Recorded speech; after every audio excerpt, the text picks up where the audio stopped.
Traders War Room, Traders War Room. We locked and loaded. Stop, I'm on it. Hey, you know I'm on that though, man. Y'all, come join it. In the Traders War Room, warring with the market every day. We on Zoom. Never gonna quit. Ain't no way we gonna lose.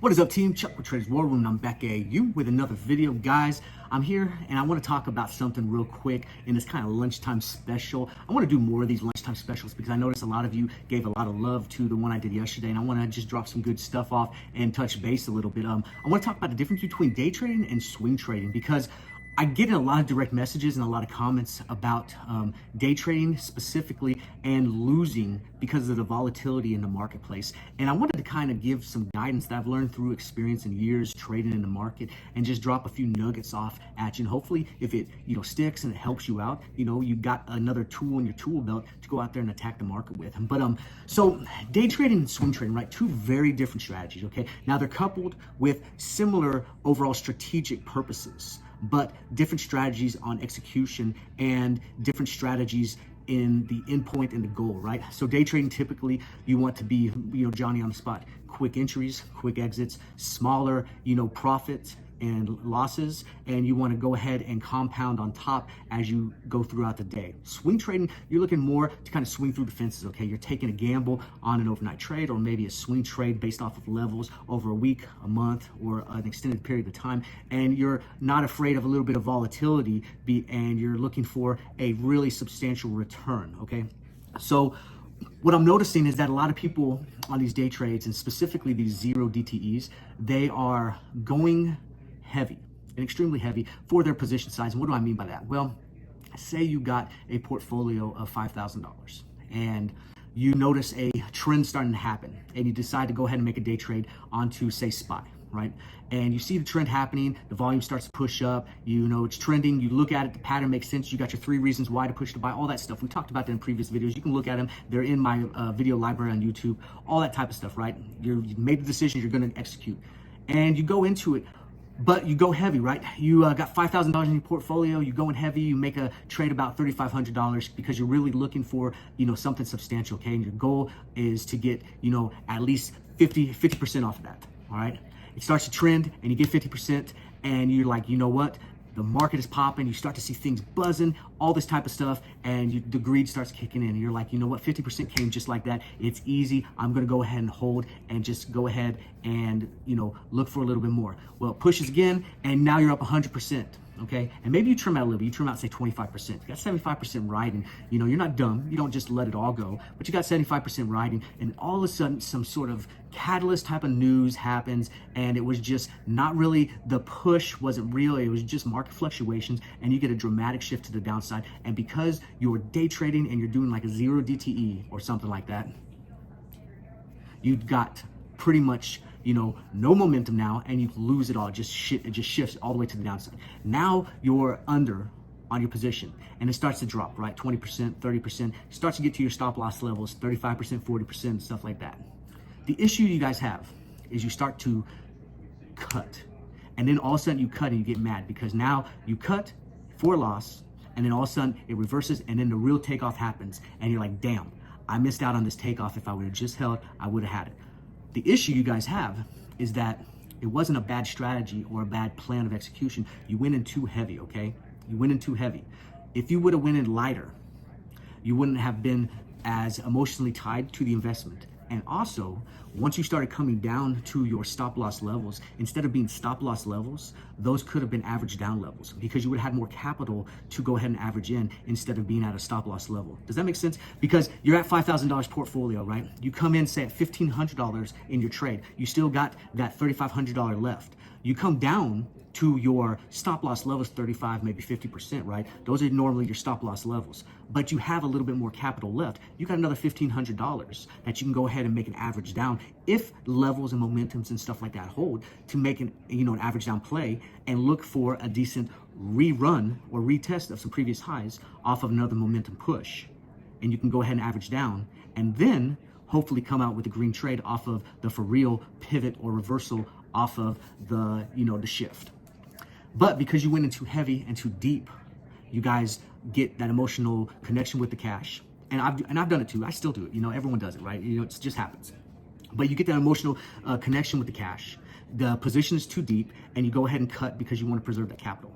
So why do I say this? Well, with day trading, we really want to concentrate on position sizing, okay? So when we're day trading, if say we got a $5,000 portfolio, okay, we really want to keep our initial position to about 2/5 of that position, all right?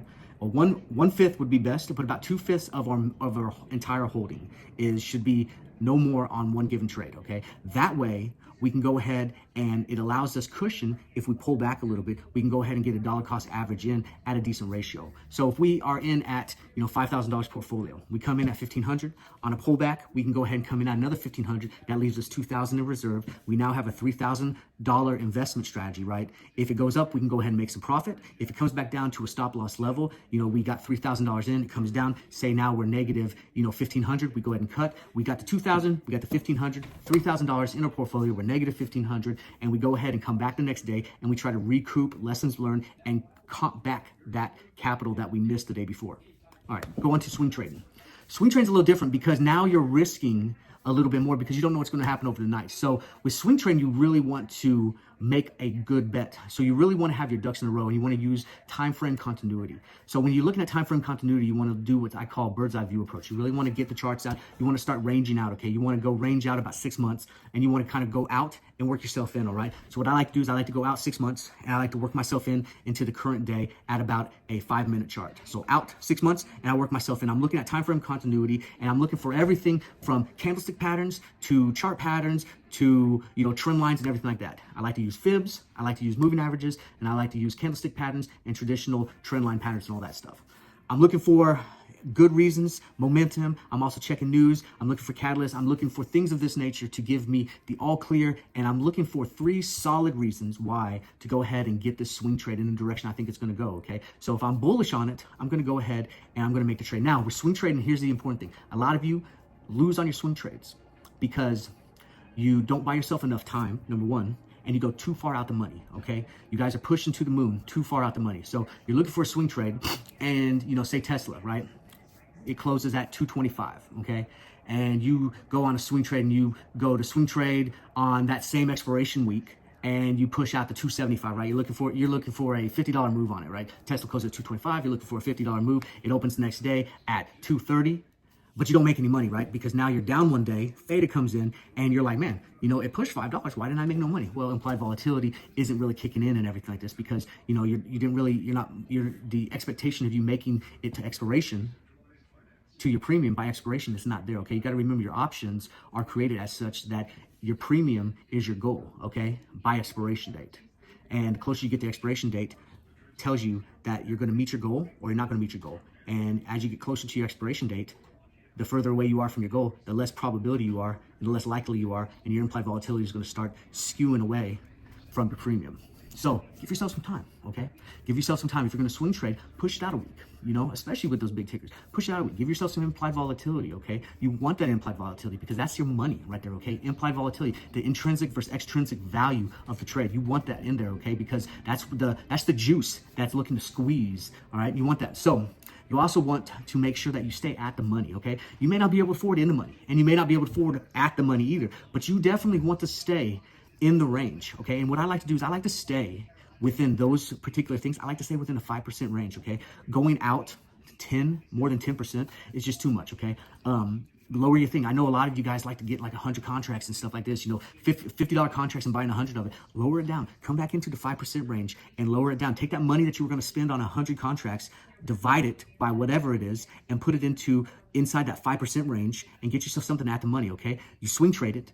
Hopefully it makes money. If not, you go ahead and you set your stop loss levels and you wait out the volatility, okay? Don't go all crazy at the bell, okay? Because it might spike up and stuff. Wait until you got some good range and stuff. Unless you got some crazy news that's really just uber bearish or something, and you cut. Go ahead and cut, man, because it's probably going to be a falling knife and stuff like that. Unless you got some room to average down. But you want to go ahead and escape out on some just crazy hellacious bearish news. But other than that, go ahead and just wait a little bit, man. Let the market kind of get out some of the bugs and stuff like that. But another reason why we buy time. And why do we buy time? So we can give ourselves tactical room to make decisions, okay? Remember, the market is a war zone, okay? When we're up at the front at the battle, okay? You know, we're looking, scanning the lanes, looking for our targets and stuff like that, right? We're snipers, okay? We're looking for the target. Once we find a target, we bring our target in line with our scope, and then we pull the trigger, okay? All right, we're not just open firing, because we're not just, you know, wasting ammunition, okay? If we're scalping, we're wasting ammunition, okay? Boom, in, out, in, out, in, out, okay? But we're being precise, we're being strategic, okay? So that's why we're swing trading strategy, precision, and we're being tactical with our particular trades and stuff like that. So I know I kind of rambled on a little bit. I just want to drop some stuff. I hope I gave you some value, some worth out of this. I see it all the time. I get a lot of direct messages. If this gave you something cool, hopefully drop some comments in there. I like to do these little, you know, face-to-face quick message things. Let me know what type of content you guys want me to do, okay? Give me some likes, some thumbs up, stuff like that. And don't forget, right now, happy birthday, Traders War Room, 4 years old, baby, okay? And for the 4-year anniversary, if you're not a part of TWR right now, I'm offering 1 week of the premium for $10. Well, $10. 1 week for a premium for $10. If you're on the fence or you never tried this out, or you want to come back and see what kind of new stuff we have, then come check us out, okay? Links are all in the description. I'll catch you guys when that market bell rings. I hope to see a whole bunch of new faces. And as always, if you're ready, follow me and the other TWR market warriors. Let's go out there and make this money. I'll catch you guys.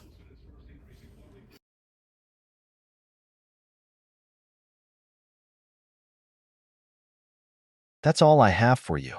Remember, scared money doesn't make money. You must be calm, cool, and collected with your trade in market. You need to have a plan and a strategy for both entrance and exit, and also adapting to the battlefield. Stay focused on your goals and don't let yourself stray off your trading journey. If you do, make sure you recover and get back in the fight.